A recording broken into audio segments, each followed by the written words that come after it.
Welcome on in, golf fans. It's your boy Gsluke here with our round 2 live stream out there for the Masters. Gonna get you guys ready for all of your betting exposure tomorrow with a look at the weather report, some of the stat averages out there from round number 1, and of course how I'm attacking the Underdog and Prize Picks boards, as well as the matchups and 3-ball boards over there on the sports books. So first off, hopefully you're having a fantastic Masters week. Thursday treated you nicely out there with your exposure, and you're ready for all the action over here on the weekend. Gonna go through all the basics out there for the next day or so to get you ready for all of the kind of slips that you're entering it. We'll go through a few pieces of exposure that I've already entered myself, the kind of things I'll be looking for out there in some prop value, and hopefully make this weekend a banger one for the weekend, which today, my prop exposure left a little bit to be desired myself. I wish I would have done a little bit better in a few spots, but also had an absolute robbery with the Jordan Spieth prop that I took, where he hit 10 per the shot tracker, but for some reason on the Masters website, they counted him as 9 out of the 14. So kind of weird there, a bad beat, I guess, because they're not going to go out there and change it after the fact, but still going to brush that aside, hopefully get into the green out there over the next few days. And this live stream is the first spot we're going to get after it. So we got Jay down there, this big loop gang. Welcome on in, Jay. We also got Kim down there as well. Straka's got you in tears, but it's got the faders out there celebrating a bit. So, and that's, I guess, the polarity, that's the yin and yang of DFS, right? You'll have people that are upset about guys that are chalky not playing well, and then if you faded them, you're going to be pretty happy about it. So it's far from over. I'll say Henley's at +6. You've got a few other guys up there at the top 2. They can still make the cut. You shoot -2 out there tomorrow with the difficult conditions projected, and you're going to be right there at that +4, +5 cut. So hopefully he pulls through for you, Kim. But let's talk about what we got for this golf course, which for today played a little bit harder than I thought it would. I thought it might be closer to like a stroke over par. That was where I had the projected scoring average. Obviously, it was a little bit harder than what I expected, which is mostly due to the firmness of the greens. They were a little bit harder and firmer and faster than I think a lot of people were expecting with some of the rain that they got at this course. And overnight, I guess a little bit of a spoiler report here, but they're going to get some rain overnight. So you can see it's about a half an inch of rain that they're getting about an hour and a half from now, which could make it a little bit softer in the morning. But they do have sub-air systems, which if you're not familiar with that, it's literally an underground vacuum system where they can literally suck the moisture out of a golf course. Now, it's not 100% effective. As you'd imagine, if they get a half an inch of rain, there's still going to be some residual effects starting that next morning. But by the time they get to the afternoon, it's starting to have a nice little breeze out there like you have about 9, 10 a.m. local time. It's going to be dry by the time the later starters tee off. So I would say tomorrow morning, if there's any sort of players that are going to really get after the golf course, it would be your early guys, which I mentioned over there on the Showdown stream, which of course, guys, is over there on the Ship It Nation YouTube channel. But even from the prop perspective, like we're focusing on for this live stream, it has implications with kind of the projections that you're looking at and where you might want to take some of your positive stances, because by the time you get to the later starters, right, there's not an AM or a PM wave. There's just steady tee times out there throughout the morning. Your later guys, though, that are going off around noon or even closer to 1 p.m. local time over there are going to have winds the entire time, right? 11 to 14 miles an hour out there in the afternoon, and wind gusts in that 20 mile an hour range the entire time as well. And the other aspect that I think might make the course harder is that it's going to dry up as the day goes on. Now, they won't leave the sub-airs on as play is going on, but you're going to have the sun out there, right? It's not going to rain anymore, so evaporation is going to occur. And then when you have windy conditions, like you're going to have for tomorrow, and blustery conditions with 20 mile an hour wind gusts, it is also going to act like a blow dryer and further dry out this golf course. So that's why I would say your positive stances you might want to take towards the morning. And in the DFS side over there from the Showdown perspective, why I was slightly leaning towards some morning starters. Now, I don't think it's going to be a massive edge, maybe like a quarter to a half a stroke difference is what I'm projecting for out there tomorrow, which if you're trying to break 50-50 ties in DFS, it could probably help you with that. But from the prop perspective, that half a shot means a whole lot more. A half a shot with a stroke projection is massive. It's going to impact the birdie projections, the bogey projections a little bit out there as well. And even greens regulation and that sort of thing, we're going to want to adjust out there day to day. So to go back to these averages, I do think they're going to get a little bit harder overall. However, I don't think it's going to be a drastic difference out there from round 1 to round 2. I think it might be closer to maybe a 2-stroke over par average. So your birdie average, perhaps it goes down to like 2.9 per round. Your bogey average, maybe it goes up to like 4.1, 4.2 per round or something like that. But I'm not expecting the birdie average to like plummet to like 2 per round. Right? I don't think that bogey average is going to go up to like 5 per round magically. You're talking about smaller incremental changes than what I think most people would expect when you get this kind of forecast. So that's what I'm projecting for, closer to like that +2 average. Maybe like 2.9 birdies are better per round, maybe like 2.8 is that low point there. And then in that like 4.1 to 4.2 range when it comes to bogeys or worse per round. Your fairway average will go down a little bit as well. So maybe that's closer to just 10 per round, which by the way, last year it was 9.95 per round. I will say though, the saving grace there is even with some wind, they are going to have that little bit of rain overnight. So it still might be over that 10 mark for all we know. And then this green average. Now, it's going to go down a little bit because of the wind. We know that. So maybe like 11 per round. If we just accounted for the wind right there. But I also think they're going to move back a few tee boxes. There were 2 of the par 3s on the front 9 in particular that were moved up and made a little bit shorter. If they move those tee boxes back, both of those might move by like 0.15, 0.2 greens out there in either case, which is a rather drastic change, right? That's going from like 55 to 70% or 55 to 75% with a green and regulation rate. But I think you're going to see at worst like a 10.5 green and regulation average, which is still a little bit better than what we had last year. I think the one category that's probably going to be impacted the most when it comes to like the tee time perspective is probably greens regulation, right? Strokes also going to be relatively affected, but greens regulation, the softness of those greens, I think that is going to be the biggest determining factor when it comes to that scoring. So guys going off early are going to have dartboards, slightly more receptive conditions, which is going to be conducive for hitting those greens. So, it wouldn't surprise me if the morning guys still played to an 11 green average, if not even slightly like over an 11 green average like you had out there for today. Whereas some of your mid to later starters, it wouldn't surprise me if it was below an 11 average that you had out there for tomorrow. So that's kind of how I'm expecting it to go out there and shake out, whether it's the strokes, birdies, a lot of the same stuff that we just talked about in terms of like the morning versus the later guys.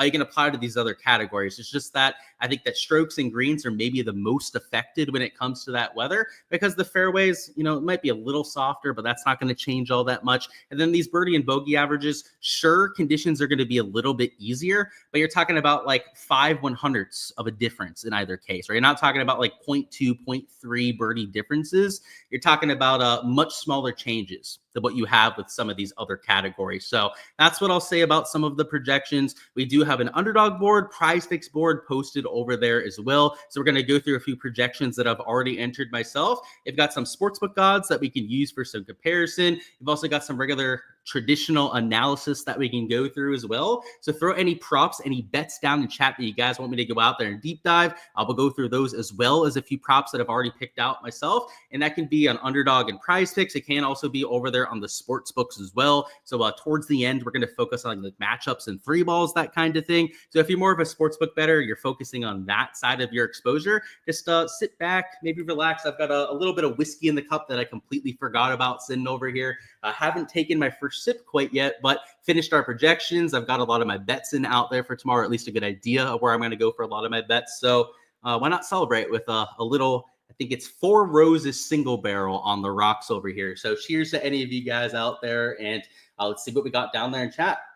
You have a bunch of money in Homo to miss the cut. Yeah, he's on the number right now, Ernie. So you're going to be sweating on that one. But, even if he's on the cut line, I still think you're in a better spot than most. He's going to miss the cut more often than most in this sort of field.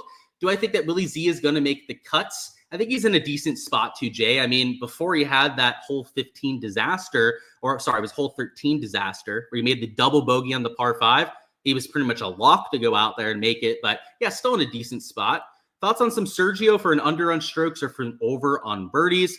Struck the ball really well. So yeah, so you probably didn't see my DFS live stream that I did on the Ship It channel, but Sergio is like the perfect play for fantasy. Gaining in the 2 ball striking categories, like you mentioned, and then the short game categories around the green and the putter were both into the negative. He's an elite tier course history guy, right? He's won around this golf course before, has a bunch of top 25 finishes on top of that as well.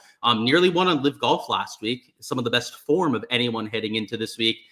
He checks every box for me. So the lines is the other half of it, right? The play makes a whole lot of sense. The other half is going to be the kind of projection that you can find. So Sergio's at 72.5, and yeah, he's there at 3.5 birdies. I like to do a little bit of line comparison, so I guess let's do that. If I could spell his name correctly, that'd make this go a lot smoother. So Sergio's at even money at that sort of number. Then I do want to look at the strokes line, which he didn't have out there for the first round. And yeah, unfortunately, doesn't have a line for comparison on the books. I will say, though, compared to some of the other guys that he has at 72.5, like he's in better form than Spawn. He also played better out there in round one. So if Spawn is minus 125 under, he's probably even better odds. Justin Rose has to deal with the pressure of being the leader. He also doesn't set up very well stat-wise for tomorrow, right? And he's minus 130 for the under in that sort of category. So even though we don't have that actual like number to compare to, granular, make it really easy for us, I would say that he's still probably decent under there, that 72.5 number. So at a 3.5 birdies, I think that one was like minus 125 for the under. So maybe I stay away from that. But strokes, there could be a little bit of value there. Way to explain the length change. Yeah, so on the fourth hole, they had it at 180 yards. They can play it at 240 yards. And then at hole number, is it 6? Yeah, 6 is the other par 3 that they have on the front side. They play it 40 yards shorter. So, you move those back, it's like a 0.15 to 0.2 difference, like I'm saying. And that's a pretty big difference with the green regulation average. So those are just those two holes, right? I'm sure there'll be holes where it's easier to go out there and hit them as well. But yeah, I try to give some of the stat breakdowns on that kind of stuff to teach you guys the process, right? So that you don't always have to have a live stream, somebody telling you what to do out there in your process. You can kind of figure it out for yourself along the way. Is the Masters app missing shots? Watch Diego make birdie and then the scorecard had him for double. Yeah, it is. And especially early on, Kim, it felt like for the first hour, it was worse than later on. It's unfortunate, but they'll get their shit together as the week goes on. Got Os the Boss down there. My guy, Bruntune, welcome on in. How do I feel about Berger over Matty Fitz? So you'll have to tell me what you're looking at that for, Dave, right? Is that for DFS? Do you mean for like a matchup, that kind of thing? Birdie or better matchup? If so, right, is there the 0.5 on it? You'll have to let me know, man. Don't baby sip it. Yeah, I haven't sipped it at all yet. Trust me, we won't. I'll take a big slug here in a second. And Hand and Hovland for the under 3.5 bogeys or worse. So let me talk about the conditions a little bit. So, I talked about the length change over here, like JK talked about. That is going to have a drastic difference. Like they set up the course easy today.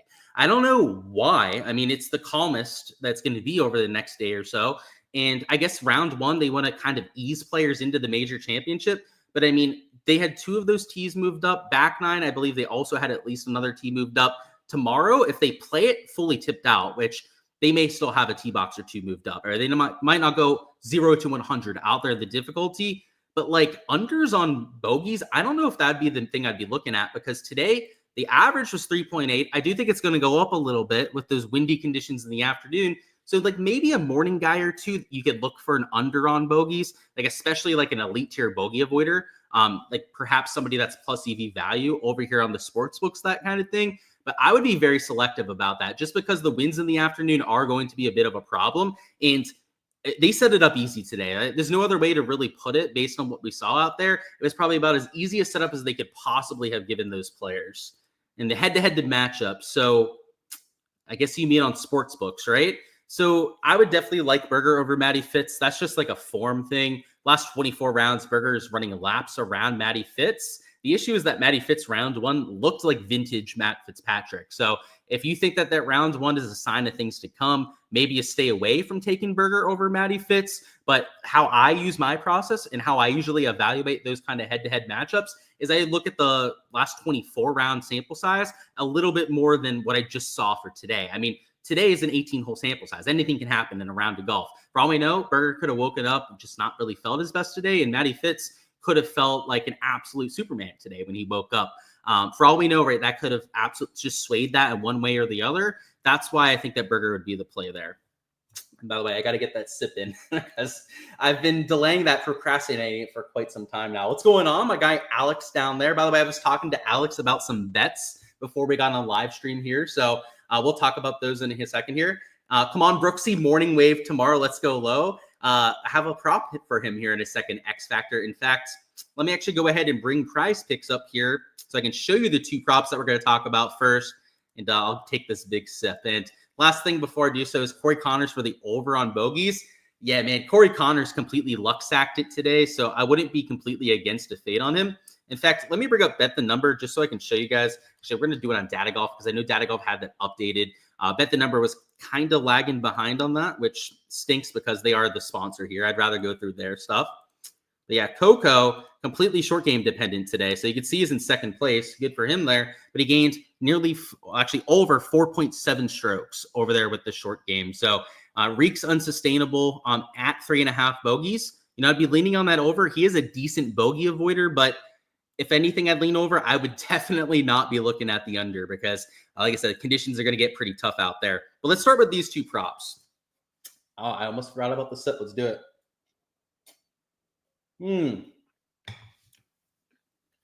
That's called a triple pull. It's the double gulp. And that is 55% whiskey. So 110 proof. So that was not easy to do, but I promised my guy Jay I would do it. All right, now that the stinging is over with, I got this under on Justin Rose at 3.5 birdies or better. If we take a look at the line over here in DraftKings, he's minus 135 for the under. So good old Justin Rose, leader of the golf tournament, going to be dealing with at least a little bit of pressure, you'd imagine, sleeping on the lead after 18 holes. And it's not like he hasn't been in this situation before. He's been first-round leader, I believe, now 4 times at the Masters. And every time he's been first-round leader before, he's fallen off over the next 2 rounds. Now, it's not like he shoots like +5, +7 every single time, but he's normally not going out there and making a whole bunch of birdies. So it kind of makes sense why he'd be juiced towards the under in that kind of situation, especially when we look at the birdie or better percentage leaderboard. And last year, he was number 152 in all the PGA Tour, right? So he's like far from elite in the category. If he was like number 10 on tour last year, like maybe it makes sense to go back to him with that sort of form, but he's got nerves going on. He doesn't make that many birdies to go out there and begin with. And it's a good thing that we brought up these averages because you can see here with Justin Rose, he gained, nearly 7 strokes with the short game. I mean, that is just completely unsustainable, especially if there's 5 shots gained over there with the putter. And if they move back some tee boxes and, you know, the birdie average goes to below 3 per round, he could even have an average day, which starting at -7, an average day is far from anything to be, you know, that disappointed with, and he'd still go under this sort of line. So that's the idea with Rose. He does have an early tee time, I believe, which I wish he would have had a PM tee time, I guess would be the only thing I'd nitpick about this sort of spot. But he's also the leader, and he's like the one unique player in the field that you can take advantage of that conservative kind of mindset. And it's not always like these guys in the lead go out there and play poorly. Like I'd expect him to like shoot +1, maybe +2 at the very worst. It's that their mindset changes a little bit. They get a little bit scared to go on and take on every pin, right? They don't want to make a double bogey and get that much closer to the field, especially when you've got 3 shots on second place. So, you know, guys like Rose with tough pin locations, like you're likely going to have for round number 2, I'd expect him to aim 15, 20 feet out there to the safe side of the green and take out a lot of those bogeys in big numbers. So that's why I really like that under. That mindset has a lot to do with it, not just like the averages and the sportsbook odds leaning in that direction too. It's when you can find that traditional analysis. That's what we call finding those kind of plays, mix it in with value on the sportsbooks and the numbers over there from last year. That's when you can find some of the best props on the board. So that's the idea with Justin Rose there. Then the other side of it is an over on an AM wave player in Brooks, who I told you guys we'd have a Brooks prop here in a second. But he's teeing off at 9:36 a.m., so he has an early tee time. That overnight rain, if they're going to get that half an inch of rain, he's going to have the softer greens out there in the morning hours. And it will be a little bit windier. Could have some tee boxes moved back. But the average today, just to remind you, if you're just joining us here, it was 11.3 yesterday. So it was over this sort of number by 0.8 per round. In fact, he could hit 0.3 less than today's average, right, and still go over that 10.5 number. And I have the live golf stuff on here from last year because he was number 7 in green and regulation percentage. So yeah, he's not John Rahm. He was number 1 on the tour, right? John Rahm's up at 11.5, by the way, out there for a projection. But he was top 10 on tour, top 7 in that category. In fact, of all the players over there from Live, has that morning tee time. And today, yeah, he struggled, right? That's why he shot a few over par. But if he's going to get back into this thing, I mean, Brooks, one of the best major championship players that we have in the world over the last 5 years. In fact, in terms of shots gained per round, I believe he's like number 3 behind Scotty Scheffler and Bryson DeChambeau. He's the kind of guy I like at these big events. So to go out there, just have an average day with the irons, right? Irons are his strength, by the way. He's one of the best iron players in the world at these major championship events, is why I'm on that sort of slip. So give me an average day from Brooks. That feels like a very reasonable thing to ask for. And then give me an average day from Justin Rose, which, starting with the lead, right? I don't think he's going to have all that sort of aggression, and hit a Thrick slip here. So that's the kind of slips I'm looking for, right? Not guys that have to have astronomically good rounds. Like, sure, it'd be great to go out there and play like a Rory or Scotty prop, or like a John Rahm over at 11.5 greens, but to hit 12 greens, I mean, that could be 1.5, 2 greens gained to the field, like probably like closer to 1.5 greens gained to the field, maybe 1 green gained to the field there. But those sort of players like Brooks have an average day. Like, sure, they're not the same tier of player as some of those other guys, but you find players that are specialists in that category, and those are the kind of props that I'm mostly going to be taking. So that's the first slip that I have over here for round number 2. We're going to try and find at least one more slip to go out there and enter here together, which we'll look at Underdog, we'll look at Prize Picks as well, and then after we do that, we'll look at some of the matchup and 3-ball stuff. So let me catch up on chat, get another sip of this, because like I said, you guys said not to baby it, so I'm going to sip this 110 proof as quickly as I can. He said, thank you for the thought analysis, the top 20 and the big driver with Scotty and Hatton combos. Yeah, I have a lot of Scotty Hatton combos myself. And yeah, if Spawn can turn it around, man, I've got a few guys that need to turn it around tomorrow. I could be in a really good spot out there for main slate. So glad that you took advantage yourself out there, man. And Hatton at sub 10% ownership, right? We get another low round from him, something like -1, -2. And that could be a really, really nice piece of leverage over there in GPP. So I'm cautiously optimistic about it. Just a heads up that Rose Birdie prop is plus money on Underdog. So let's see. So, oh, wait, so you're saying we can get a multiplier on that one? That might be the move, right? So not Robert McIntyre. I meant to hit good old Justin Rose there. You can get plus money on that? Yeah, dude. So if you guys are here in the live stream, I didn't see this, obviously, before we went over here. This is an even better spot to get action to it, because you got a 1.1x payout, which makes no sense considering he's juiced out there towards the other side. And just to double check this, over here in Caesars, William Hill, I'm assuming they have something up for Justin Rose just because he is in the lead, right? And they're in agreement, right? They also have him there at -130. So I guess not the same -135 that you have on DraftKings, but Underdog, yeah, that's an even better spot to enter it. And I don't think they have the Brooks Koepka prop up, so it's not like you could take that same exact slip, but I'm sure we'll have something else to go through here in a bit. And they have been copy and pasting the boards over there from Prize Picks, so there's a chance that they actually add it to the board at some point. So good catch down there. And yeah, any sort of line value that's better, always feel free to let me know, because that's a good catch right there.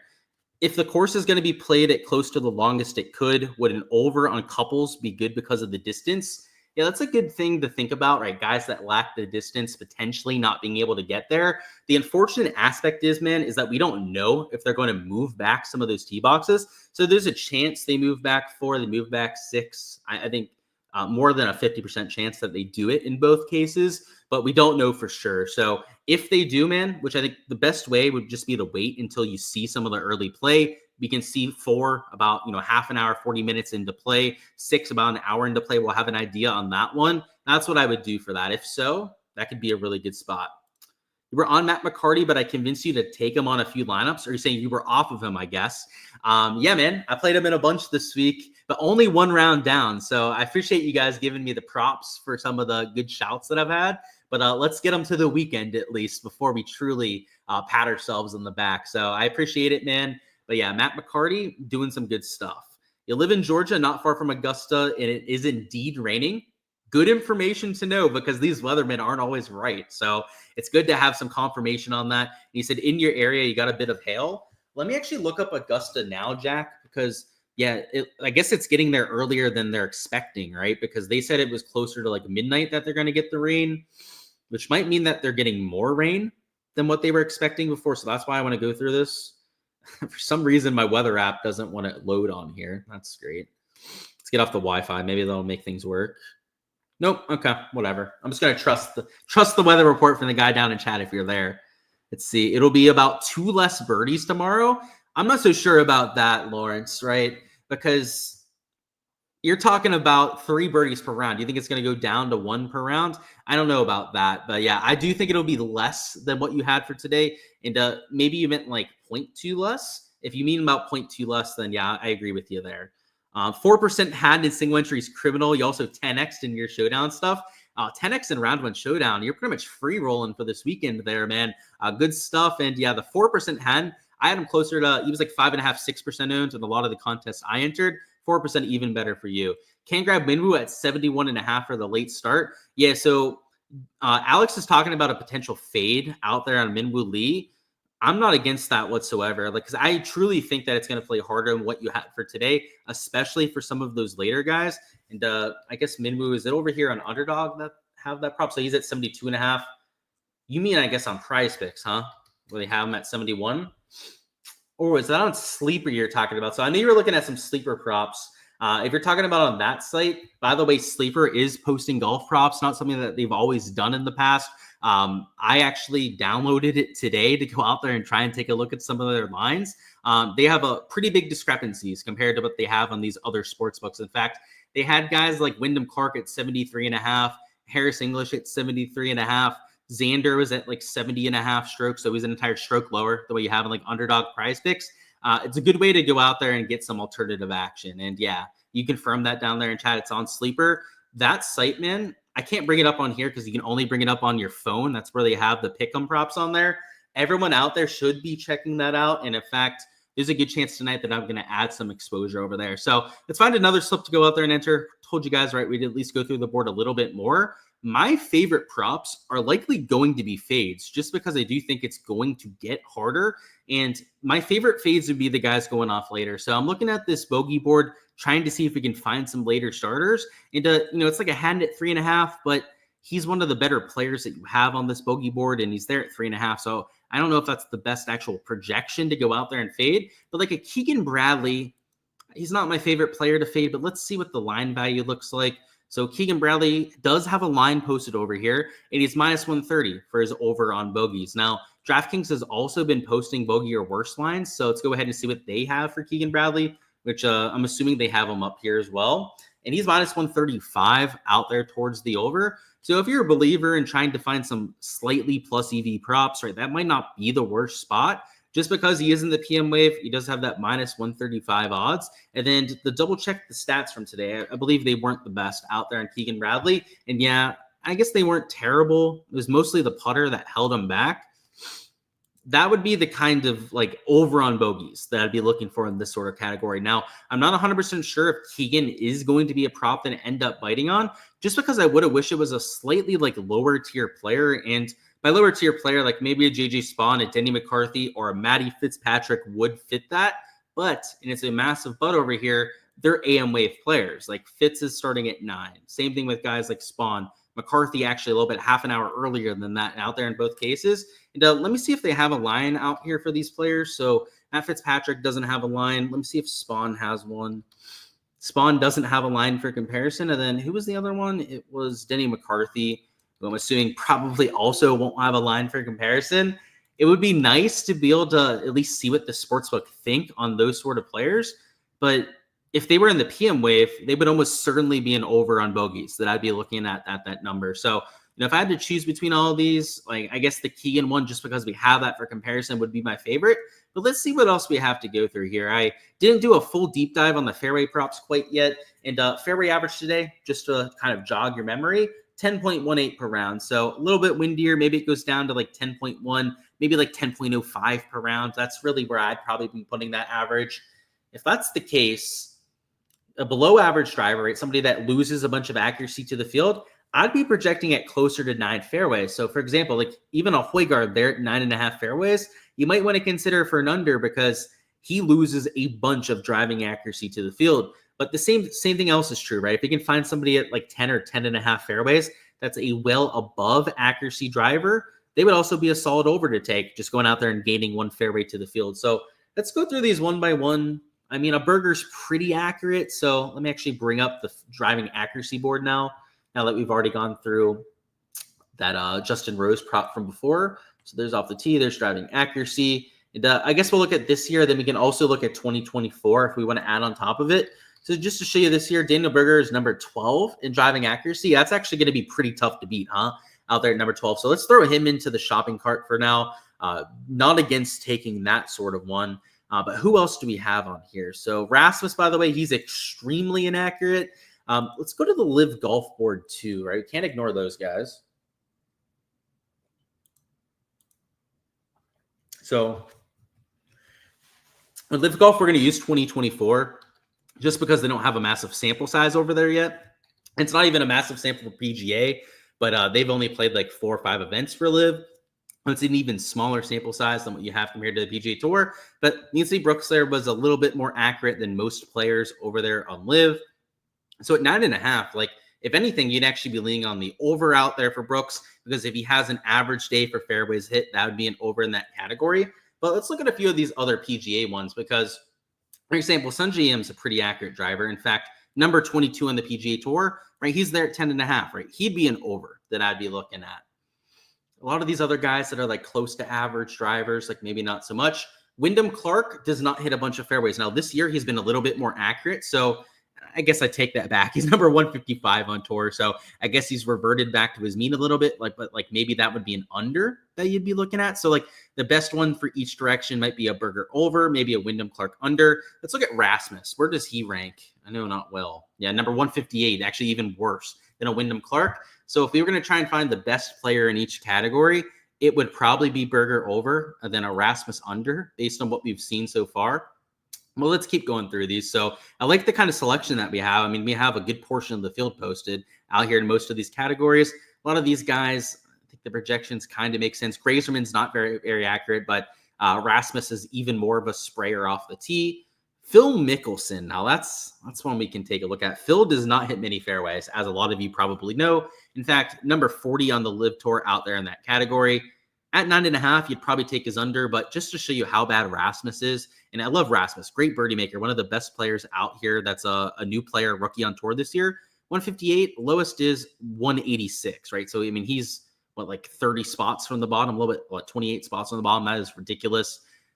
A lot of these other guys make sense. Scotty, let me look at his driving accuracy. I know Scotty's more accurate than most, but let me see where he's at for this year. So he's number 33, so still the better player would be Daniel Berger, right, if we're doing those comparisons. And then Tom Kim. So, yeah, we can look at Tom Kim. He also hits a lot of fairways.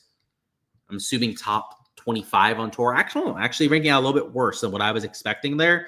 So, yeah, if you were going to take an over on any one of these, it would probably be the Daniel Berger one. He does have an AM wave tee time, too. So that is advantageous compared to the guys going off later that are going to have slightly higher wins. Okay, let's keep both of them in the shopping cart for now. I kind of like the look of both of those. I was also looking at a few other overs on these greens. So one of them I was looking at was this Akshay Bhatia over on greens. So let's go to that category now over here on the PGA Tour site. He's top 25 in the category, but I forget exactly what number he is. So let's just look it up. No need to guess or anything. So yeah, he's number 19 on tour when it comes to his green regulation percentage. Also an AM wave player, so he's got that going for him. But I was looking at this before. I kind of wanted to do Tommy, but Tommy's got a terrible green regulation rank this year. I'll just show you that. But there's no way I'm going to play him with this sort of rank. He's number 116 on the tour when it comes to hitting greens, which that was surprising, I know, to me when I saw that. Maybe not to you, I guess, if you've been tracking it more closely. Let's look at Neiman's greens. That feels like a misprice because he's an extremely good iron player, especially when he was on the PGA Tour. Yeah, last year he was top 7 in greens regulation. In fact, actually, that's this year. Let's look at last year. Number 2 in greens regulation. I mean, that one might be the best one we have on the board at this point. Now, the issue is, compared to Bhatia, is that he's a later tee time, right? He goes off at 1, so the greens are going to be a little bit drier than what they were in the morning, and it's going to be a little bit windier than what you have there with an Akshay. So I'm going to keep that one in the shopping cart, but in terms of like ranking on the PGA Tour, he's as elite as you could possibly get. I mean, if we take a look at this, where was Haddon last year? I mean, Haddon, I'm assuming, was up there as well. So yeah, 9 out there on the tour. And he's also PM. So yeah, if you're going to go with a PM, right, we'd rather have Joaquin because he was number 2 out there in that category.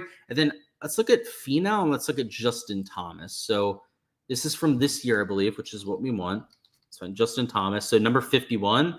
And then Finau, I know he hasn't had the best year, so probably not the good year. Yeah, number 86 out there in that category. I know we're going to play at least one, maybe two of these out there for a slip, but we'll have to see which ones are our favorite. And I guess I'm going to ask chat, right? I always like to run things by you guys, by the whole chat. You guys are all bright yourselves out there with the betting that you're doing. Of these 4 props that we have in here, which one is your favorite? Personally, my favorite's the Daniel Berger one. I think for sure, probably going to end up entering that one myself. But out of these like other 3 here, which one's your favorite? Is it the Rasmus under? Maybe one of these 2 overs over there at 10.5, because I mean, I like all of them. Might end up getting to all of them for some sort of exposure at some point. But for the sake of the live stream here, I do want to find the best 2-man to give to you guys. But let's look at strokes. So we didn't spend a whole lot of time on strokes before, so we can go through that one too, or we leave off. So do I think that Keegan and Brooks make the cut? I think there's a good chance that they do, yeah, especially at like +2. Have an average day, maybe slightly better, and to get the job due. Had a feeling about Rose. Yeah, me too. I had a feeling he might be first-round leader, and I almost bet him for it, but I didn't. Believe it or not, man, I mean, I mentioned this on the DFS live stream. I did it on Ship It. I thought it was too simple. It was too easy of a bet, right? He had been first-round leader like 4 times before. I was like, wow, like it'd be crazy if he does it a 5th time. It would make too much sense with how well he's played here. And what do you know? He does it again. He goes out there and gets it done a 5th time. So, yeah, I'm with you, but I'm fading them tomorrow. That's for sure. Anything on Underdog with the pair with Rose? So I think a few of the lines that we just talked about might be available over there. If not, I'll take a look here in a minute. So you're thinking Bhatia as the best one out of those 3? Yeah, so he's got the morning tee time. He's also a top-ranking player. I think I'm with you on that one. And before we got on live stream here, he was the prop I was looking at. It was either him or Brooks that I was going to take over there with that other fade that we played. The one with Justin Rose, right? The under on 3.5 birdies. That was -135. And ended up choosing Brooks, obviously. That's what I posted on Patreon and what we went through there first. But that's kind of my lean as well. So, you know, if we went with these 2, it would be 2.75x. So maybe it's not the worst idea to try and mix in that under on Rasmus, just because it does, you know, kind of neutralize the payout a little bit. Where is he at? Is he towards the top? Yeah, there he is. There at 9.5. So we could do that for like a 5x payout. But 5x on a 3-leg card is, I mean, you're kind of getting destroyed on the payout at that point. So I guess it's not out of like question to maybe take all of them, right? Just take it for like a 4-man slip.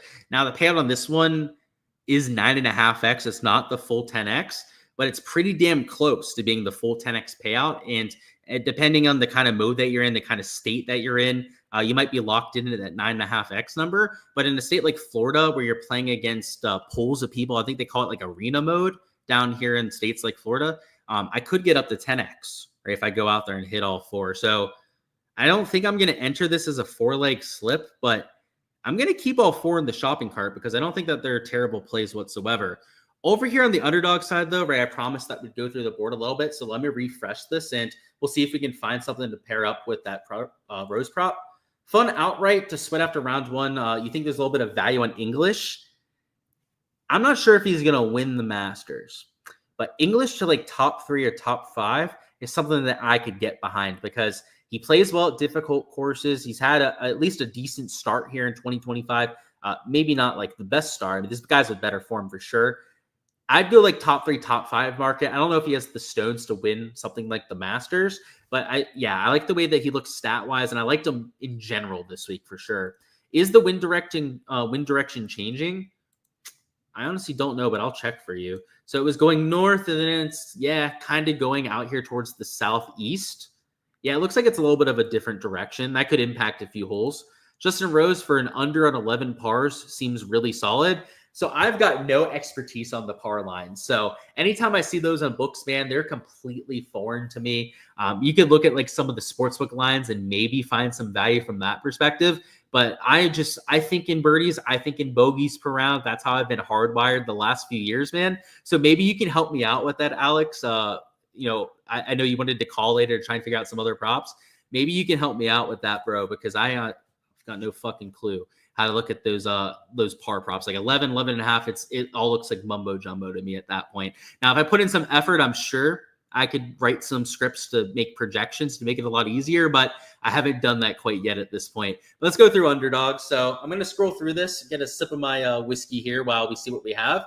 ideally, right, since we're taking an under on birdies or better, we want to find a positive stance play. So I kind of wish they had these green props posted because we could kind of just cherry pick one of these. Like maybe we have like the Daniel fairway line. We can go out there and match it up with this. Speaking of, let's see, did they add anything like that? So yeah, it doesn't look like they've done that quite yet.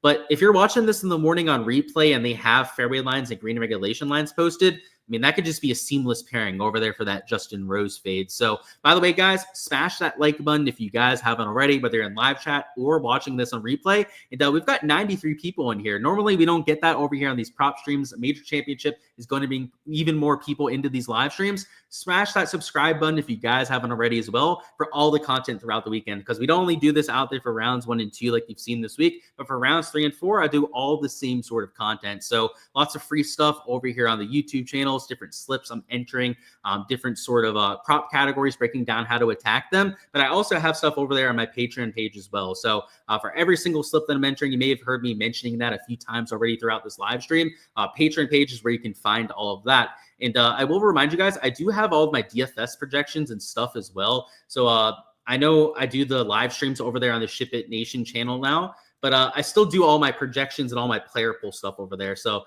let me get to, I have to scroll over so you guys can't see my entire player pool out there for tomorrow. But I post all these player pool tags and my entire player pool for every single slate. And I'll scroll down to the bottom and show you guys kind of what it looks like. We've got projected ownership on there for round 2 showdown. So that, of course, is adjusted out there for tomorrow's slate, right? It's not like I take the main slate stuff and just use them for round 2. Like, it's completely different, completely adjusted for the kind of play that we've seen for today. And not only did I tell you like who I'm playing, but it's also all the reasoning for it. And if you would have seen this player pull tags before, this SG, this Y/SG means yes, because they're a short game regression candidate. And guys like Jose Luis Ballester, that's the amateur that pissed in Rays Creek. Legend for going out there and doing that. I wouldn't do it because he might get banned from the course, but legend for just acting like a true degenerate out there. And then Angel Cabrera getting out of federal prison. If you guys don't know the story, past champion at the Masters. That's why he's playing here at his older age. But he literally got sent to federal prison for being linked to some sort of manslaughter, I believe, and then got out after 2.5 years.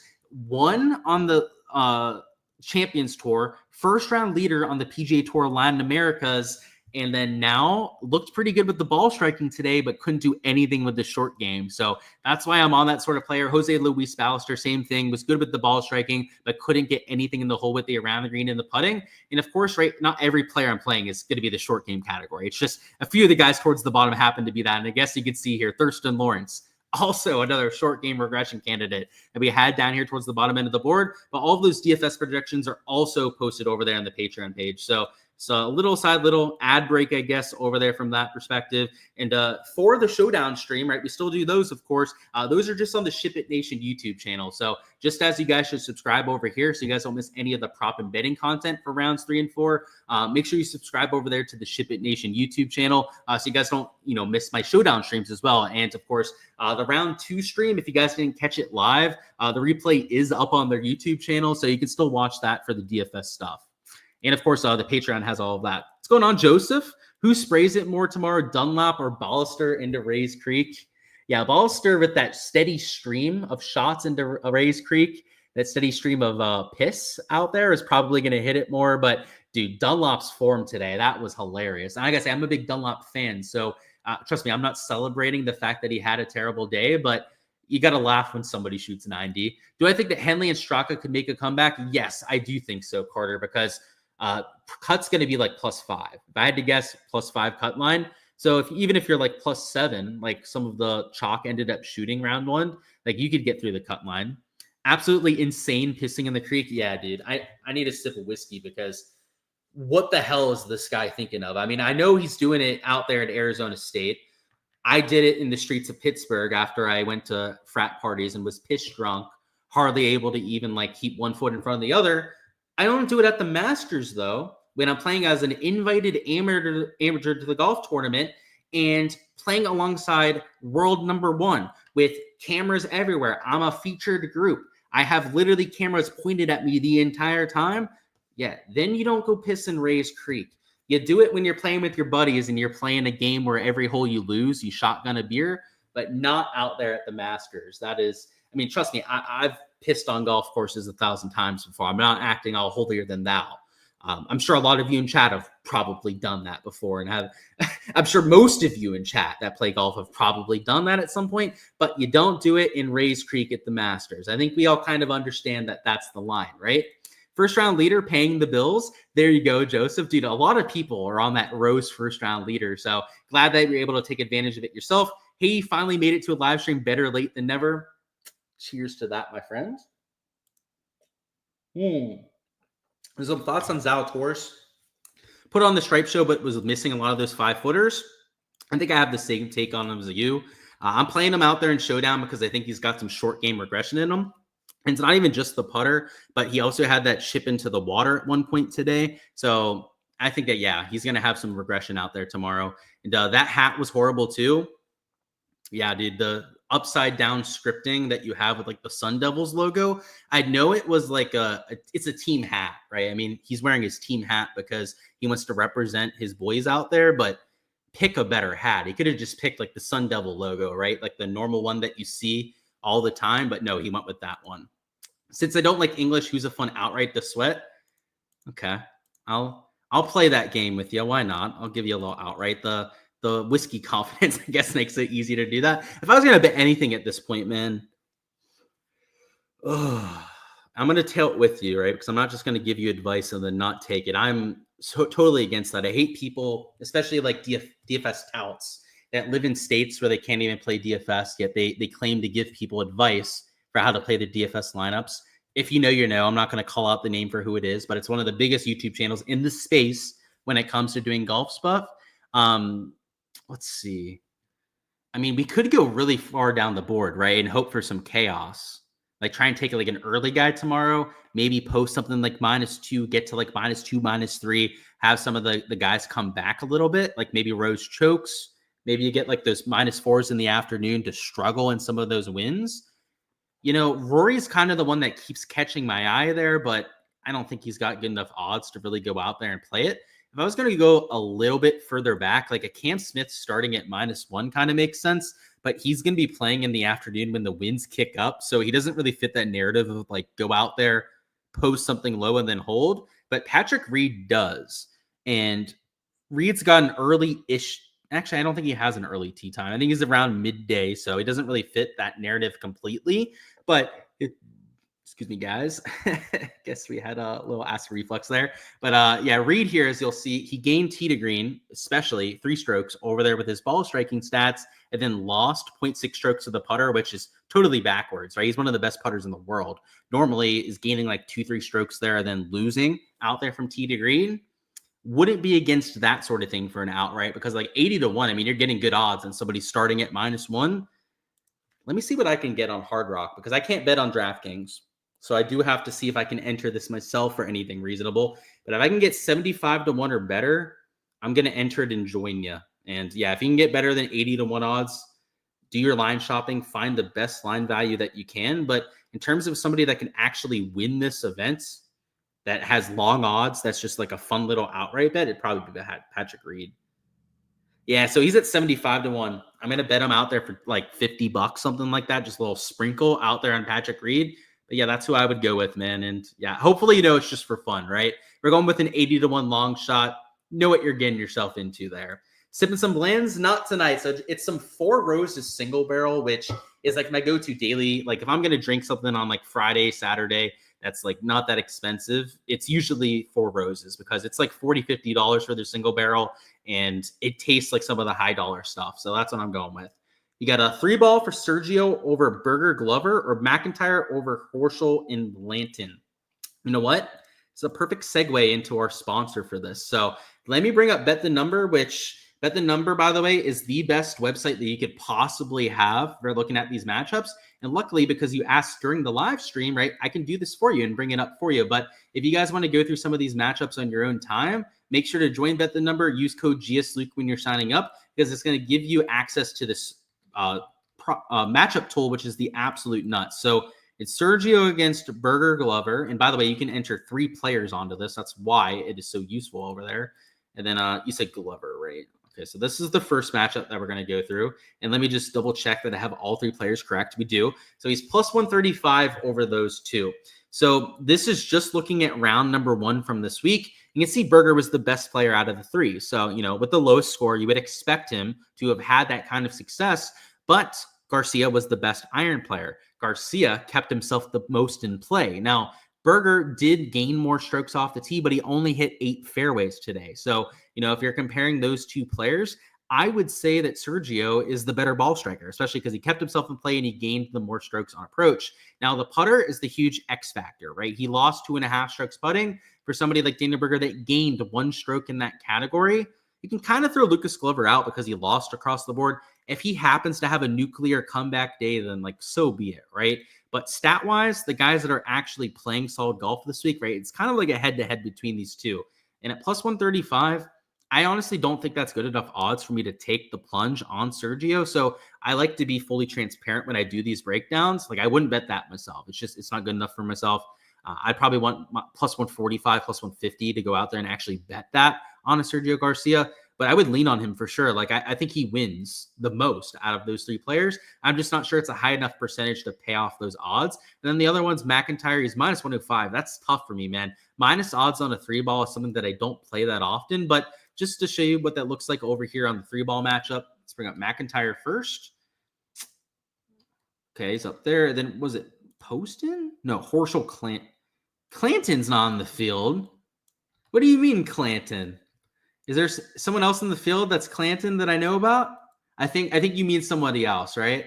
So let's add in the other one. So it's Horschel. Who else is he going against, by the way? Because I don't have the matchups up in front of me. Because I know it's not Luke Clanton. Luke Clanton's one of my buddies, by the way. So I know he's not out there at the Masters. Because if so, I need some tickets, buddy. And by the way, when he finally makes it, which I think will be next year, I think I'm finally going to get to go to the Masters. So let's see if we can get that to work next year. DJ for the over 73.5. So I think it'll be tough. And DJ is kind of in sketchy form, but I have a little bit of apprehension for betting that, James, because I still believe in DJ. Last 2 times on Live Out, he's played well. Top 5 at Singapore. He was in contention at Live Miami before kind of imploding over the weekend. I'm not going to bet that because I still believe in him. But if you're part of the crew that thinks that he's washed, and that's a lot of people, by the way, I'm in the minority of people that think that he still has another major win in him, then yeah, fade him. I'm going to put the bias out there. I love DJ. Dude, DJ, I've seen him at multiple events in person, PGA Tour events, and then I saw him at the Live Miami event a few years ago, and I walked 4 holes with him inside the ropes, just shooting the shit with him. Me and my buddy Ian were at the Live Miami event. We asked for a selfie, and he said, yeah, he took the selfie with us and was shooting the shit with us. And then he was asking why we were there. I was like, oh, I follow golf. I do golf journalism. I do YouTube videos, podcasts, that sort of thing out there with golf. He goes, you probably want to see what it's like inside the ropes, huh? I said, you fucking kidding me? Of course I do. He said, come on in. He came on in. We had a security guy ask us what we were doing because we didn't have any credentials on, and DJ said they're with me. So I've got to say that's one of my top moments ever at a golf tournament is DJ saying they're with me out there to be my buddy. That was pretty cool. Yes, on Patty Reed. Yeah, dude, I think Patty Reed's going to have a good bounce back day. I've probably answered this, but what's going on with McIlroy? It was all the short game late, man. So he was kind of choking there. And yeah, by the way, let me know if it's somebody else other than Clanton, by the way. To show you the stats out there on Rory, though, it was all a little bit of nerves late. And usually the short game is what you see when you have those nerves come up because his ball striking was excellent. He gained 3.5 strokes in those 2 categories, 1.6 off the tee, and then about 2 strokes over there with the approach play. I think he sets up rather well because now he's at even par, right? He doesn't have that kind of pressure on him. I don't think you're going to see those same kind of nerves. What would I consider the nutted range for tee times? So I would say the earlier, the better, Kim, but I don't think there's a nutted range. I think at most it's a half a stroke difference. And I think that there's a world where it's exactly even like what you had for today. So, but yeah, if I'm leaning on anything, and that's kind of what I did with my exposure, the earliest guys. You'd assume that I'd lean over at 72.5 on Rose. Yeah, but that's not the best prop to take, Jack, because he's minus 130 for the under. So always do your line shopping right. The best lines to take is the under on 3.5 birdies because of that. Thoughts on Straka plus 550 to make the cut and Reed plus 350 for, I don't know what the E or 2 top 10 is. I think maybe it's an each way you're saying there. The first one, though, Straka and plus 550 to make the cut. So it's plus 550 for him to shoot -2 or better, right? So essentially like a 70.5 stroke line. Yeah, I would bet that, Lenny. In fact, 1 second here. I need to see if there's a few guys like Henley that are available for that same kind of line too, man, because I think the cut's going to be +5. That's kind of like where I have it at this point. If I could bet some guys, and they do have cut lines up, and they have a lot of guys posted that I think are outside the current cut line. Let me see. Do they have Straka posted? Oh, they don't have Straka up because, dude, plus 550 on that sounds rather nice. But let me see what else they have up here. So it's a lot of guys that are inside the current cut line. So it's not as interesting as, like, I guess the odds that you have available to. In fact, the only guy that's outside the cut that they have posted is John Rahm, and it's plus 140. But, dude, yeah, you can get plus 550. Yeah, actually, that's a parlay, huh? No, actually, yeah, dude, if that's straight odds at plus 550, yes, do that. Okay, so it's Dunlop, not Clanton. Okay. By the way, it's easy to mix up those two because they're both young studs out here on tour. I see what you're doing.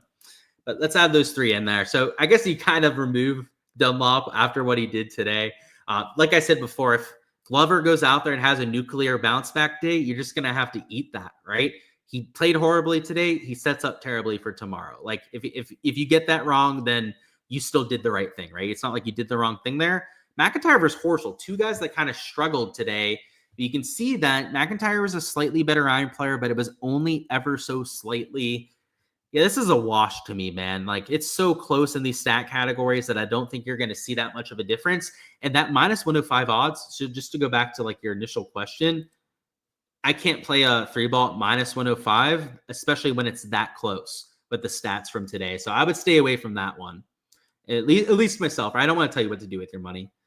If DK, I don't know if you said if I like Robbie Mack for tomorrow. Yeah, I'll show you the stats for Robbie Mack. I think that he's a decent pivot if you're in large field GPPs, but stat-wise, he doesn't set up that well. He did lose with the putter, so I do think he's going to putt better out there for round 2. He's not going to lose 2.5 strokes every single round, but he's going to have to be better with the ball striking too. He lost in both of those categories. So I wouldn't say that I love him out there for tomorrow, but I would say that, like, if you need somebody at low ownership, he's going to be lower owned than a lot of the other guys around him. And he was chalked this week for a reason. He's a good course fit and he has really good form. Reed at 100 to 1. Yes. If you can get 100 to 1 on him, I would. I didn't bet that 75 to 1 yet. Maybe I can get that to drift to 100 to 1. But yeah, dude, that sort of number, I would 100% bet that right away. Yeah, DJ's an absolute boss, dude. And I've got to say, I'm probably one of the few people in the world that DJ has said he's with me. Like, I'm sure at the club, he's probably had some of his buddies like getting harassed by security at times, and he's had to say that. But he said that to me on a golf course. That's pretty badass. 15 was inexcusable for Rory. Yeah, dude. Tough scene to be chipping into the water, especially from that spot. Like, everyone knows that that's a possibility. We're going to get to underdog, Kevin. I promise you. I'm going through all the questions first, though. Yeah, it's Dunlop. Yeah, he let me know before, but I appreciate you looking out for him, JT. You got Rory under 70.5. So if you're taking him on sports books, let me see what this juice looks like on that sort of player. So let's get over here to round props, round scores, bring up Rory McIlroy. So Rory is even money at that sort of number. I would not play it. And the reason why is these conditions. If you're getting like plus 100 odds, I was trying to see if he is like plus 100, maybe plus 105 for that sort of number. But at even money with 9 to 10 miles an hour of sustained wind and them probably moving back a few tee boxes, I just feel like you should be getting a better number. So I would stay away from that one. What's going on, Antonio? Thoughts on Billy Ho to make the cut at plus 370? So what is he, plus 3 at this point? I know we had him up in the matchup tool, so we can look at it there. So he's plus 5, a little bit better than what Straka was at. That feels like a decent number. Like, if you want to take a long shot on somebody to make the cut, then maybe you do it there with Billy. But, dude, that Straka one stroke a little bit further back, plus 550 is kind of crazy on that.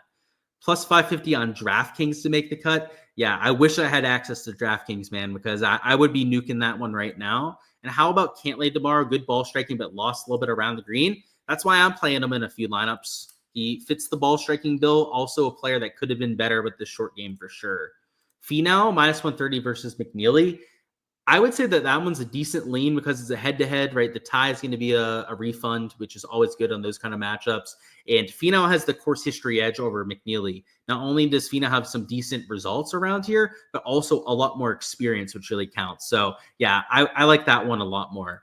Is Bryson at 70.5 on books? Let's see. I don't think he is. I thought he was 71.5, but I'll double check for you real quick. Yeah, 71.5 and minus 140 under. So yeah, he's juiced under, but at one stroke higher. And then Fanduel doesn't even have step up. What the heck? Yeah, man. They don't even have a lot of guys up on Hard Rock. So you guys that have Draftkings and Fanduel, you guys have no idea how spoiled you guys are. But hopefully down here in Florida someday we can get that same sort of action. But now that we've gone through all those comments, let me see if we can find a combination here in Underdog.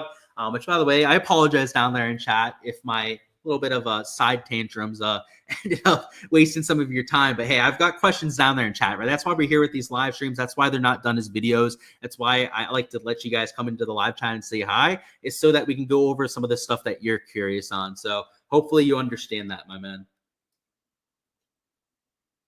So I'm looking for a fade.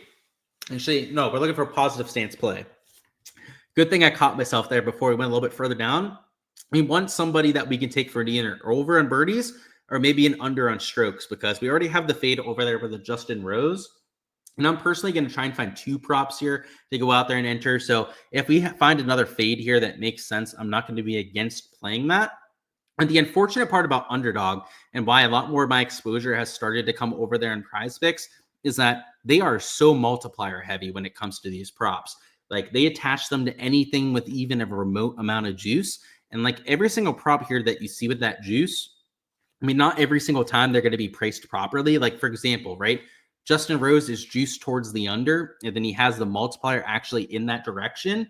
But most of the time here, they are going to do it properly. So looking at some of these unders on strokes, let me look at Hovland over here in the books. I thought he was like minus 130 over. So this is probably not going to be a plus EV value. So yeah, minus 140 over is exactly why he has that multiplier. Ludwig Gobert, yeah, he's at 71.5 and juiced way under. What would the payout look on that? I mean, I'm not against this sort of thing. In fact, let me just look at strokes in general and see what we can work with here. So Bryson could be in play, and he's also minus 140 under. Let me see what Aubert is for his under at 71.5. So he's only minus 130 in that direction. So maybe we do take Bryson rather than Aubert out here for, I guess, a 2.99x payout. I mean, that's essentially a full 3x payout, right, on this anti-correlated slip. And it's not even like Rose should have that multiplier, right? He's minus 130 in the direction that we're taking. It's not like we're taking somebody that's like plus 100 and you're getting that 1.1x multiplier. You're getting it for a prop that already made quite a bit of sense. So, by the way, if you're taking the 70.5 on Rory, you probably want to look at that on the sports books, just because this 0.94x multiplier kind of kills it over here on these prop sites. But I wouldn't be against an Aubert. His stat profile looked pretty good too. So let's do some more line shopping here. Let's look at Xander. I kind of like how he sets up for tomorrow. I don't hate a John Rahm either. Justin Thomas, I want to look at that one. He's actually juiced towards the over, apparently, over here on these sites. So he doesn't have a line for comparison. You know what? He's actually probably the best play to take here, because if we do that, and let's take Aubert out of there. Let's just take these two. So it's the Rose over, and then the under over there on Justin Thomas at 71.5, which I just want to double check to see if he has a line over here on any of these other sites, because I don't think he does.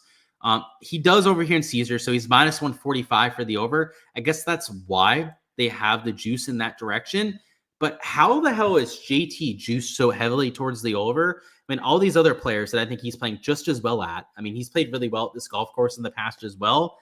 How is he worse odds for the under than all of those other guys? Like, I just disagree with that. And sure, yeah, I'm a Justin Thomas fan, so I do have to call out that bias on myself every time I mention him, and I just think it's right to mention that I am one of his biggest fans out there. But he's objectively playing just as good, if not better, golf than a lot of those guys. And you can say the same thing about a Joaquin Niemann. Now, the other aspect is that he is a PM time, so I didn't realize that he's going off at 123. So maybe that's part of the reason why the odds are a little bit different. John Rahm is a 1026 tee time, so that one's a little bit more favorable. Colin Morikawa's PM, so yeah, let's throw him out of the argument. Jon Rahm's AM, same thing with Xander, and then who was the other one we were looking at? Aubert, and he's also AM.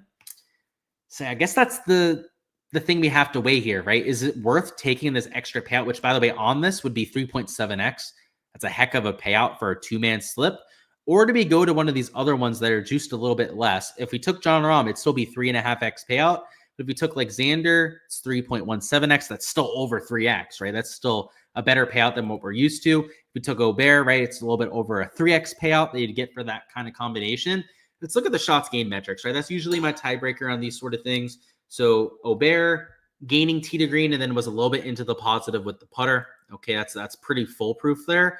Let's look at Xander and let's look at Jon Rahm because I think those are the two main guys that we want to compare to here. So let's go Xander first.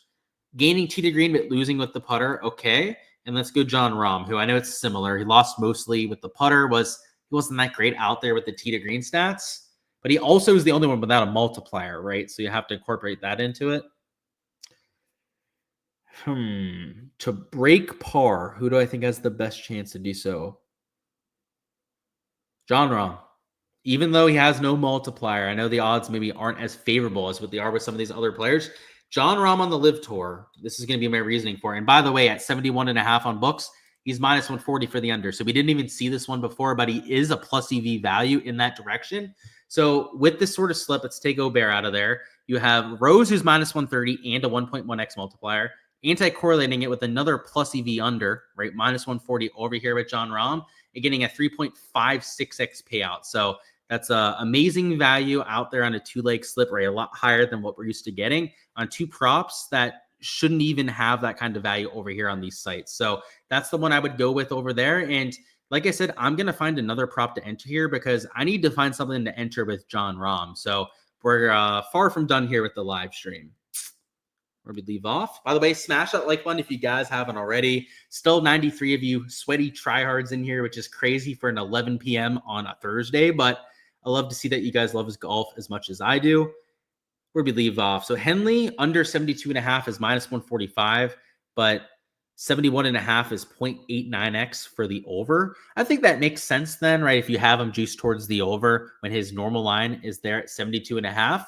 I wouldn't say that that one is too far off, to be honest. Just wanted to say great job earlier for Ship It Nation. Appreciate that, Jamari. Always appreciated with the compliments there in chat. Would I take Sepp to make the cut even, being +6 after round one? For sure, Jared, right? That's why he's plus 550 to go out there for that category. Before the week, he was like minus 150 to go out there and make the cut. So, yeah, that was baked into the odds for sure. JT is plus 110 for the under at 71.5. Yeah, so I don't have access to any like round score props. Like that's something that Hard Rock Bet hasn't gone to yet. But at plus 110 odds, just betting it straight, I would bet that in a millisecond. That 1.7x, by the way, that's not a good enough payout. Like if you're getting this plus 110 odds, like Antonio's saying, he should be like 2x probably, or even a little bit over 2x odds over there in Sleeper. So I would stay away from that one, Alex, just because you can probably find better value. Look at Fliff. If you look at Fliff, man, you might be able to find something over there. I don't know if they do the round score stuff, but if they do and they're copying the odds, that plus 110 would not be a bad idea. Favorite Fanduel prop for tomorrow. If you can get this Justin Thomas prop, like at plus 110, I would bet that. Like I said, if I had access to that right now, I'd put $500 on that. That's a full unit bet for me. Actually, it's that's probably a 2-unit bet. I do 250 on a lot of like my 2-man slips, but for like single leg props, I usually go a little bit higher unit size. So that's why it's either 1.5 or 2-unit slip, I guess, based on how you're looking at it. But yeah, I would go pretty heavy on that one. Lower payouts aside, which one of these strokes lines is my favorite on Underdog? If I was just looking at like the pure players in general between those three, Jon Rahm. It's a good question, Jack, because it's actually why I said Jon Rahm is the answer, because I actually thought the same way. And I said, like, who's the best player out of those three? That's what I asked myself. It's easily Jon Rahm. He's averaging like 2.5 shots gained per round on Live. And I know Live's easier to gain strokes than the PGA Tour, but like he's lapping those other two players and you get the best payout on it. So yeah, man, Jon Rahm for me. You're getting minus 135 implied odds per leg on a 2-man. How am I profitable? Because I don't just look at the sportsbook odds, right? I mean, if I was a plus EV better betting minus 135 odds, you'd have a very good point there, right? Especially on 2-leg slips. However, right, I don't just use sportsbook odds, right? I make sure that all the bets I'm placing actually have that implied edge on it, and then I apply traditional analysis on top of that. So it's a perfectly fair question out there on two-leg slips, Caleb, but I'm not a plus EV better, right? I'm sure there's other players out there that you tail, right, that take those implied odds, that play 4 or 5-man slips, that sort of thing. That's why I enter 2-mans. Part of the reason I enter 2-man slips is so that I can have that traditional analysis to lean on, because it's very difficult to find 5 props for any given slate that you have a good reasoning for going out there and attacking, right? It takes a lot of time to go out there. I mean, as you can see here in the live stream, right? We spend a lot of time going out there and finding those props. That's why, right? And that's why having line value matters to me, because traditional analysis is only so much of an edge, right? But when you add that on top of finding plus EV props, which is why I am so selective about what I go out there and take, that's how you can actually be profitable. And just to see how profitable I am, Caleb, I track all my bets myself. I'm on my Patreon page, so nothing gets deleted over there. Everyone can attest to that as a part of my Patreon page. I've never had one person claim otherwise. So you can use all of them as all the testimonials that you need. But also, I've had 5 or 6 accounts banned on Underdog and Prize Picks per piece. And they don't just ban people from using their platforms to $5 bets on their sites for no reason. And just to show you here in Underdog, right, that I'm not bullshitting you here, this is a $25 limit over here. This is one of my few accounts that has a slightly higher limit than most, but I can guarantee you that your limit's higher than $25. I can guarantee you that, right? It's probably closer to $250 or $500, right? If you're most people over there on that site, that's how I can, first off, prove that I'm a profitable player, but it's a combination of multiple avenues of finding value. If you're somebody that only uses plus EV props, 2-man slips or even 4 or 5-man slips on these sites is not going to be it, because like on Underdog, with all these multipliers on these, like any sort of juice that you get on these sort of props, they add a multiplier on it, right? They make it really tough to be a plus EV better unless you're actually running projections and you have an edge based on conditions. I have a proven edge based on conditions. It's proven to the books. There's a reason why they bump all the stuff that I end up placing. You're not going to find success in golf betting. That's why it's so important to have that process. So great question. I know some people probably take offense to that sort of question, but I don't, because my process, my results speak for themselves. Thomas says Zalatoris and his 3 balls feels way too free. Let's look at that one. So Zalatoris, I mean, he looked really good from the stat perspective, but I guess we got to see who he's playing against. That's obviously the main thing in the sort of odds that we're getting. Let's go to matchups, let's go to round 3 balls, and let's bring up good old Zalatoris. So who is he playing against?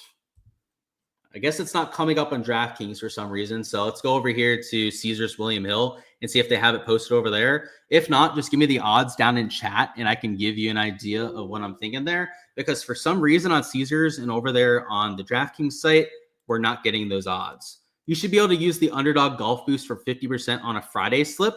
Okay, Kyle, it's good to know. I've been banned from most of my Underdog accounts, and a lot of the ones I still have the promos taken away. But a few of my family members, Kyle, wink, wink, I think they might be able to get the promo boost, though. I don't know if my accounts will be able to get them, though. Thoughts on Decky? His round prop, 71.5, is at plus 100. So I'm assuming that's for the under that you're talking about. There at plus 100. Good course fit, past winner here, around the green fit at this sort of golf course. However, conditions tough. I mean, I know he's a morning wave player. Let me double check on the tee time out there on Decky. I mean, if he's an early enough tee time, I could get behind it because of the plus 100. Yeah, so he's at 10-15. It's like a 50-50 for me, man. I don't know if I'd bet that one, but I see what you're doing there. Did I talk about Bryson for tomorrow? So I haven't done a full deep dive on Bryson quite yet. I think that he's got upside because of his high birdie percentage, also his par 5 scoring. But stat-wise, it was very balanced. Gaining across all 4 categories, mostly over there with the putter, which I guess if we're being nitpicky, right, we would rather have been him gained a little bit more over there with the ball striking, but I don't want to say anything too negative there. Did I talk about Bryson with the AMT time? So yeah, just answered that one for you. Reed is 10,000 on Fliff, by the way. Yeah, if you can get 100 to 1, I would take that. Thoughts on Vegas? Ooh. I mean, first reaction is oof. I mean, you just heard it from me right there. But stat profile is not that bad. Gained 3/4 of a stroke on approach, was okay off the tee, but then lost 2 strokes with a putter. You know what? My first reaction is probably going to be the reaction of most of the field, right? People are going to go, oh, I don't want to play Johnny Vegas out there in lineups, but the stat profile is a lot better than most. So I think that you're totally fine in doing that. Man, you hate Rom, but that just means you get to shit on him even more when he sells us. Yeah, man, I'm playing him out there in my lineups. I'm not shying away from it. And like you said, man, if he doesn't get there, then cheers to him. We're getting him out of there. Great stuff, Joseph. You said not down me, just curious. Your limits are $25 too. Yeah, man. And like I said, most people would take that offensively. I don't. Like, I know people want to have those answers because most people don't have an edge, right? And when people don't have an edge, they don't have the answer to that question, right? They deflect. They don't actually give you the reasoning behind it. When somebody has an edge and can articulate that, it's pretty obvious when they have that. So that's why I don't take offense to it, man. And no offense taken, trust me. I do get affirmative with my responses though, right? Like I don't like people thinking that I don't know what I'm doing or anything like that. But I don't try and take offense to them, right? Maybe when I first started doing YouTube, I did. I'll admit that. When I first started doing YouTube, I was a little bitch sometimes, but not anymore, man. Cheers to you, Joseph. Took another sip for you over there. God, this 110 proof is killing me, guys. We've been on stream here for over an hour now. I just realized, holy shit. I'm yapping a whole bunch over here, huh? Rivals and Underdog is posted if I care to deep dive. I absolutely do care to deep dive because those are some of the better value props when they post them sometimes because they don't post them very often and they have nothing to compare them to. So what they do here in Underdog sometimes is they post some really idiotic stuff. And these aren't birdie matchups. These are stroke matchups. So just keep that in mind when you're looking at them. These kind of feel like they've done a good job so far, though. I was just talking shit about them, but I don't know if these ones are actually too far off. Cam Smith versus Davis Thompson. Give me Cam Smith, but I don't know if that's really a massive edge between those two. And what you can do with these, which is kind of nice, is that you can use the matchup tool over here and bet the number to do a lot of this stuff for you. So let's go back to the matchup tool and show you guys what that would look like. So let's get Nick Dunlop's bitch ass out of there. God damn, he fucking sucks. Let's put Davis Thompson in there, and then the other one, who we were comparing him against, Cam Smith. My guy Cam. It would be the greatest week ever if Cam Smith could win this week. I love Cam Smith. He's one of my favorite players. So round one today, he only gained to the 2 short game categories. Yeah, take that back. Yeah, no, don't bet that.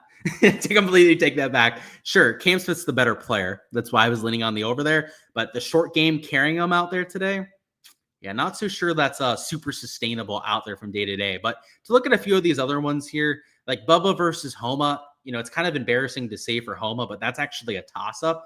Bubba's been playing some pretty solid golf lately. Glover and Nick Taylor both kind of struggled today. Yeah, I mean, these matchups, they clearly made sure that they weren't complete dog shit before they went out there and posted them. But nothing there that really stands out all that much to me. Because, like, even Rom, like, you guys know I like Rom for tomorrow. He's matched up against Hideki, who I also kind of like Hideki because Hideki sets up really well for this course.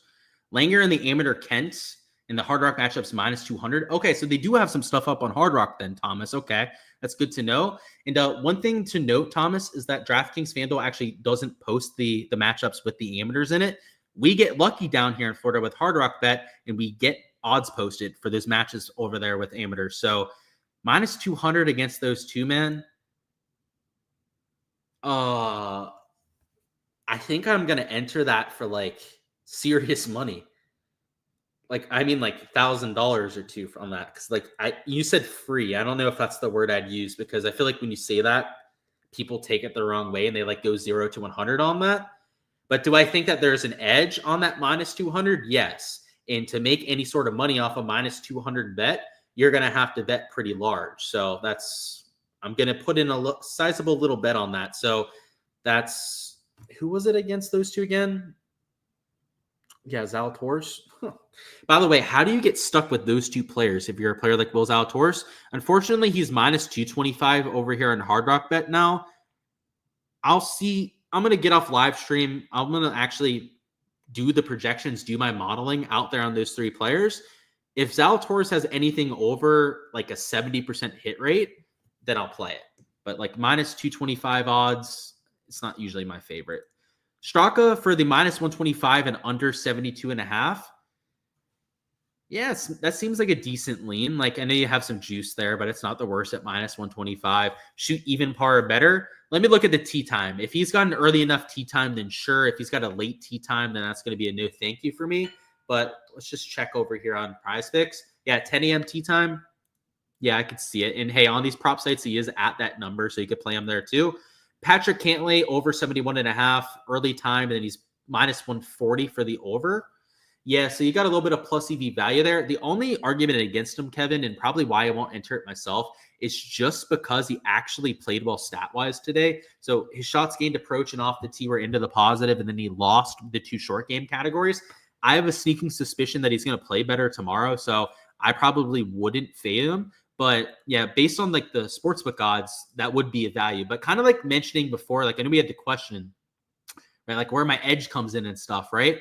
That's why you got to like add the logic side on top of it, because plus EV is only going to take you so far when you have all those other stuff in there. Let's see. Do I like Rahm versus Hideki and Underdog? Probably a stay away from me. I like both players. JT plus 105 on DraftKings. The plus 110 over there on Fanduel is what I'd rather take. But yeah, if you only have DraftKings, I don't think it's the worst bet. Take them over there on the sports books is what I would say, Nick, because if it's on the sports books, you can get plus 100, even up to plus 110 odds. Sucks that Rahm doesn't carry himself like a boss anymore. Guy was nails. Retweet to that. In fact, we're taking another to pouring out another one for our guy John Rahm. Oh god, he was such a better player before. It's a good question, man, because his shots gained profile is kind of a weird one. Gaining with the 2 ball striking metrics, which is great, but he gained in one of the 2 categories short game and then lost a whole bunch in the other one. And just look at his ball striking here, right? Because to me, these 2 short game categories kind of offset each other. And then in a vacuum, if you just look at the ball striking, he gained about 2 strokes there. So I think he sets up pretty well. I'm playing him for tomorrow. 4 Roses is good nectar. Amen to that. Of course, JK. You said you got a Cam outright. Me too. I got him at 55-1. Yeah, not free, but you dropped a bunch on it. Yeah, I agree with you there. You're probably why it moved to minus 225, right? And that's crazy that it moved that quickly, by the way. So I think they respect your opinion over there, Thomas. And then you said, would I take the step at plus 550 as a straight bet? Yeah, I would straight bet it, man. I wouldn't pair it up and try to parlay it because you're already getting that plus 550 odds. I mean, fuck, man. I enter parlays all the time that are less than 550 odds. Like I enter plus 200 parlays all the time on 2-mans. Like that's, you heard from Caleb before. I do a lot of 2-mans over here, right? And I'm totally fine with parlays like that are less than plus 550. So I would keep it on its own. You said, thanks for the input. Of course, man. And would I say the same thing for Rory under 4.5 birdies? He's got the early time and he's minus 149 on FanDuel. So yeah, I didn't see that number on FanDuel. Good looks for going ahead and pointing that out. I guess per like the plus EV odds, you would enter that. But I really do think that Rory's going to have a good day tomorrow. So just to show you the stats, I know we showed this a little bit earlier, but he gained in the 2 ball striking categories. In fact, over 3.5 strokes and then lost in the 2 short game. Kind of like we said with the last play I talked about, I feel like he's going to have a bounce back day. Max Homa under on birdies. Yeah, I was looking at that one, man, right? Isn't he at 3.5 birdies over here? 3 over here in Prize Picks. Let me see what he is on Underdog. If he's at 3 on both sites, then maybe not. I thought it was 3.5. So yeah, 3 on both sites. If he was 0.5 higher, I would be there, but probably not there at 3. Thoughts on Burns versus Rasmus in the round 2 matchup? Shocked that Burns is the favorite and he gained 3 strokes with the putter. It's probably experience. The books really look at that experience around Augusta and weigh it rather heavily. And yeah, I guess the shots gained metrics, they would definitely favor Rasmus. Rasmus is a top tier player too, but I kind of get what they're doing there. And yeah, no worries out there on the typo, even if it is that minus 140 over there. So yeah, it's closer to minus 140 as I guess to minus 150 odds. I'd kind of stay away from it, but just because of the ball striking stats, like I truly think that he's going to be aggressive tomorrow. He's even par, he's nothing to lose. He was -4 at one point today. People thought he was going to go up there and win his first Masters. I mean, hell, dude, I started getting like fuzzy feelings inside going like, and I hate Rory. I think Rory's a stuck up piece of shit sometimes. And even today I was like, wow, it'd be really cool if Rory won the Masters this week. And just because of what it would mean for golf, his legacy. He's a Hall of Famer. I'm sure at some point, 5-10 years from now, I'm going to love Rory, or I'll get over my little hatred for him and whatnot.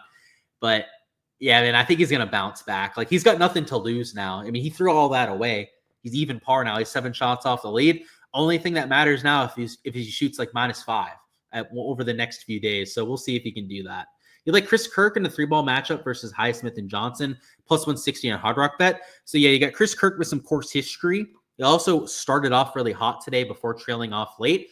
Highsmith, who's a first timer, I'm always worth looking at for a fade. And then Zach Johnson, who's old and crusty, senior tour player. I think you guys kind of know the deal out there with Zach Johnson.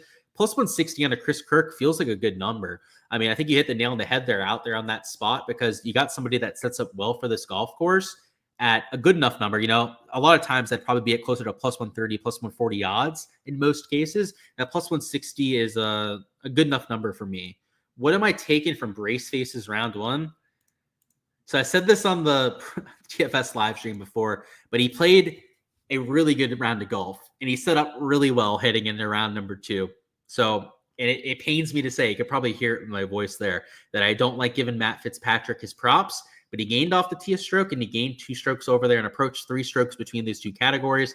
Short game wasn't even hot, which has normally been carrying his game recently. It looks like the vintage Matt Fitzpatrick. I mean, it looks like tough golf course killer Matty Fitz, right? Who goes out there and plays well in firm and fast conditions. However, you'd be remiss not to show this with Fitz. He has been utter dog shit lately. So let's see if that holds up. I got to say, round 1, though, it'd be crazy not to give him his flowers. Mickelson +180 is the top senior, or fade Freddie. Oh, yeah, dude, fade Freddie for sure. But you need Mickelson to make the cut because he's kind of close right there now. +180 odds is almost like a made cut prop over there on Mickelson. So if you think he makes the cut, then I think that would be worth the little dabble at that number. Is Rory understrokes too low at 70.5? I don't think it's too low, man. In fact, like, he's kind of juiced towards the under in a few books. Yeah, I think it's about the right number. 70.5 even money is where I would have it if I was running a sports book. Will Rye hit every fairway round 2 like he did today? Probably not, right? Let's use our brain a little bit. Most likely not going to go out there and do that. But is he probably going to hit like 12 or 13 fairways? For sure. He's one of the most accurate drivers out there. So I got to say, his girlfriends, I'm not sure if it's like his wife, fiance, whatever the case may be, with his female of choice, but she is a damn good golfer, and she's good looking. So good for Aaron Rye out there. He's got a good one. How did I like Cantlay butchering 15? You brought a smile to my face. You can see it already, right? How happy I got when you brought that up, bro. I like seeing guys struggle. Like, even Rory. If I didn't have so much Rory in fantasy this week, I would have truly enjoyed what he did over those last 4 or 5 holes. But yeah, the Cantlay one, man. I even played Cantlay this week a little bit. Brought a smile to my face. Couldn't have happened to a better person, huh? That's a wink on that one there. We've got Rahm to make the cut at Hard Rock for -200. You kind of love it. Oh, I mean, he's kind of close to that line right now, Thomas. But yeah, I mean, -200 to shoot like 74 or better. I mean, that's essentially what it's asking for, right? If he's starting up there at that number, you'd have to think he's going to do that almost every single time. And you said Nick Dunlap's girlfriend would have played better than him today, Erica Baker. So yeah, never seen Erica before. I actually don't know Erica. I've met Nick a few times before down here in Florida, but yeah, dude, 90? Okay. I was going to say I could have broken 90. I could not have broken 90 with the kind of setup that they had today. That is just utter horseshit.